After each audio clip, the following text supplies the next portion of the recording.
नमस्कार शेतकरी बंधूंनो, ही मिरची आहे नामधारी कंपनीची NS 2132.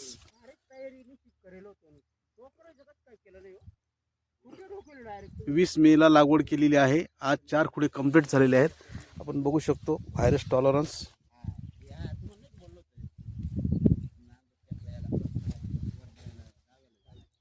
कलर पण खूप छान आहे, आवक पण आहे.